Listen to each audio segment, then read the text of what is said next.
नमस्कार साथियों, स्वागत है आप सभी का मेरे चैनल सिर्फ IAS में। साथियों, जब किसी महिला के साथ यौन उत्पीड़न होता है तो अक्सर हमने देखा होगा कई लोगों को सुनते हुए कि अरे उसने कुछ खराब कपड़े पहने होंगे। लेकिन जब किसी छोटी बच्ची के साथ ये होता है तो यही लोग अपना मुंह बंद करके बैठ जाते हैं। किसी रिलेशनशिप में अगर उसका यौन उत्पीड़न होता है तो कहा जाता है कि दो लोग इसके अंदर इन्वॉल्व थे ना, अकेली वो थोड़ी ना थी। अब बैकग्राउंड में हो सकता है उसे सपने दिखाए गए हो सकता है झूठे वादे करे गए हो या जो भी वजह रहे। लेकिन जब किसी महिला जो कि वेंटिलेटर पे लेटी है, उसको होश नहीं है, वो अस्पताल के अंदर अपना इलाज कराने गई है, उसके साथ यौन उत्पीड़न होता है तो समाज में चले एथिक्स के ऊपर भी सवाल उठते हैं। साथियों, आज हम बात करने जा रहे हैं एक ऐसे केस की जो कि एक जाने माने हॉस्पिटल मेदांता गुरुग्राम का है, जहां पे एक एयर होस्टेस एडमिट हुई अपनी किसी प्रॉब्लम के चलते। उसे वेंटिलेटर पे डाला गया और वो जब वहां से डिस्चार्ज होती है तो कंप्लेंट लिखाती है वहां के मेल नर्स स्टाफ के खिलाफ कि उसने उसके साथ एक सेमी कॉन्शियस कंडीशन में सेक्सुअल असॉल्ट करने का प्रयास किया है। आइए जानते हैं इस पूरे लेक्चर को। बहुत ही डिटेल से शुरू करने से पहले चैनल को सब्सक्राइब जरूर कर लीजिएगा। साथियों, देख सकते हैं आप हर जगह की ये खबर फैली हुई है कि गुरुग्राम पुलिस ने अभी भी आइडेंटिफाई करना बाकी है फ्लाइट अटेंडेंट के साथ जो सेक्सुअल असॉल्ट हुआ था। तो क्या और क्या हुआ था, शुरू से शुरू करते हैं। तो साथियों, किसी वर्कशॉप के चलते एक जानी मानी एयरलाइंस की सीनियर फ्लाइट अटेंडेंट जो कि 46 ईयर ओल्ड है, उन्हें 31 मार्च को गुरुग्राम आना पड़ा। गुरुग्राम में ये किसी होटल में रुकी हुई थी और 5 मार्च को वो उसी होटल के स्विमिंग पूल में गई होंगी और इसी में वो जो है हल्का डूब गई होंगी, उनको कुछ इश्यूज आए हुए होंगे। तो इनको यहाँ पे पास ही के लोकल अस्पताल के अंदर एडमिट करा दिया गया। थोड़े वक्त में इनको 6 मार्च तक क्या मतलब 5 मार्च को यहाँ पे इनको मेदांता में भी लाके जो है वो एडमिट करा दिया। पहले लोकल हॉस्पिटल, उसके बाद सीधा इनको मेदांता में ट्रांसफर कर दिया गया। अब वहां पे चूंकि ये बहुत ज्यादा होश में नहीं थी और हाल फिलहाल अभी मेरे फादर का भी निधन हुआ है वेंटिलेटर पे, तो मैंने उनको बहुत ही करीब से देखा है कि कैसे क्या होता है कंडीशन उसके अंदर। मैंने मॉनिटर किया है वेंटिलेटर को बहुत ही करीब से। तो इनको वेंटिलेटर पे डाल दिया जाता है।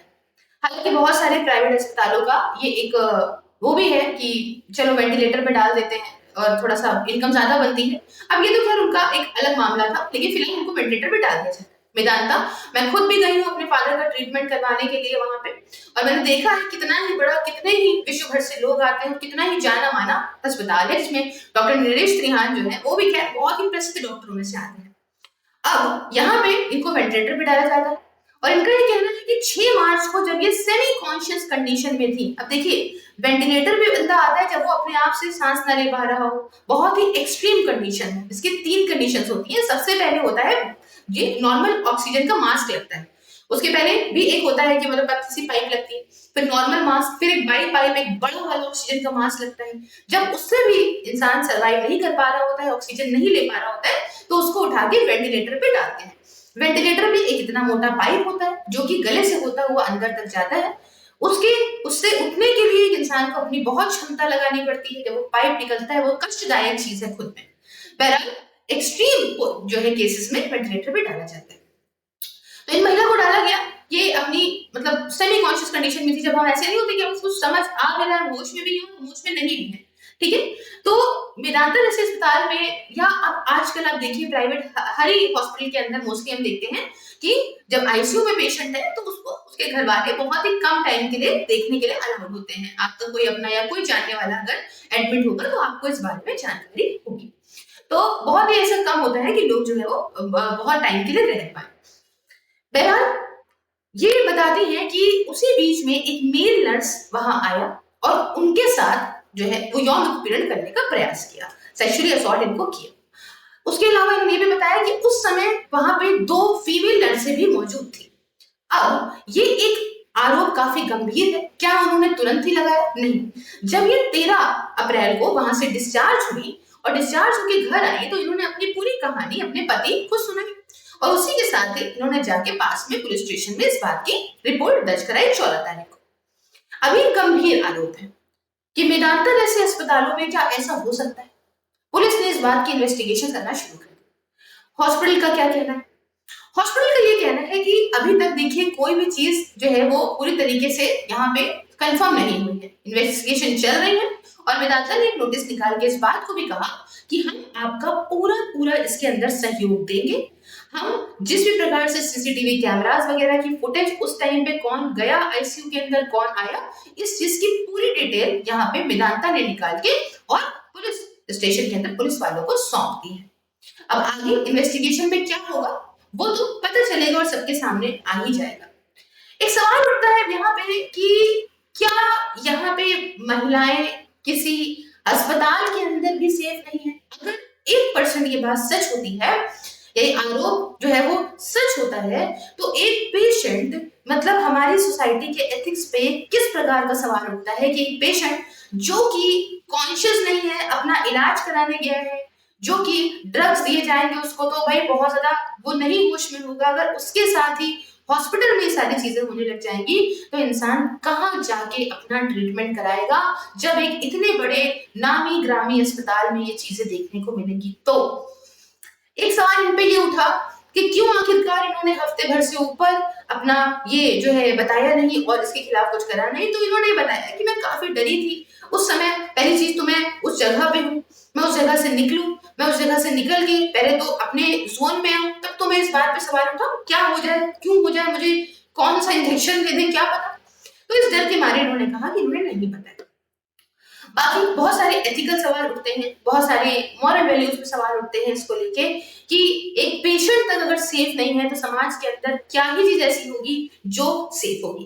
बहरहाल इस केस को रजिस्टर किया गया है भारतीय न्याय संहिता की तहत। इसमें भी मैं आपको कुछ चीजें यहाँ पे बताना चाहती हूँ कि अगर यहाँ पे जैसे सपोज करिए कि केसेस होते हैं तो क्या क्या चीजें इसके अंदर आएगी।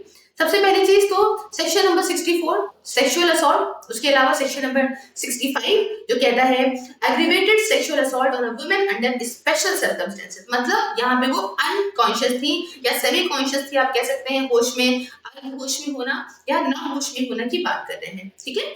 उसके बाद सेक्शन 69 के तहत इसे रजिस्टर किया गया है कि assault by a person in a position of authority of care, मतलब ऐसे व्यक्ति ने यहाँ पे असॉल्ट करने का प्रयास किया है जिसे यहाँ पे केयर करने के लिए रखा गया था, उसको ये हक था, पोजीशन ऑफ यहाँ पे केयर करने के लिए रखा गया है, आपको ये अथॉरिटी दी गई है कि आप इसकी केयर करेंगे।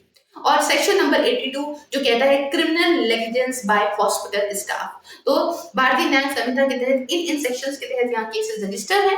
आने वाले वक्त में पता चल जाएगा कि आखिरकार क्या है क्या नहीं है, और जैसा भी रहेगा मैं आपके सामने लेक्चर लाती रहूंगी। बहरहाल ये है न्यूज। और अगर आप वर्चुअल लाइब्रेरी को ज्वाइन करना चाहते हैं जो कि 24/7 आपको पढ़ने में मदद करेगी, चाहे आप किसी भी एग्जाम की तैयारी कर रहे हो, तो इसके रिगार्डिंग मुझसे बात करने के लिए आप 9919785532 ऑन व्हाट्सएप एंड @SIRFISSales और टेलीग्राम पे मुझसे कांटेक्ट कर सकते हैं। इसके साथ साथ साथियों thank you so much for watching. अपने व्यूज क्या है मुझे कमेंट में बताइए। सभी सोशल मीडिया के लिंक्स आपको डिस्क्रिप्शन में मिल जाएंगे, आप मुझे फॉलो कर लीजिए और आप ज्वाइन उनको प्रेस करके मेरी मेंबरशिप को ज्वाइन करके मुझे मेरे काम में सपोर्ट भी कर सकते हैं। Thank you so much for watching. Next video में किसी नए और इंटरेस्टिंग टॉपिक के साथ। जय हिंद, जय भारत।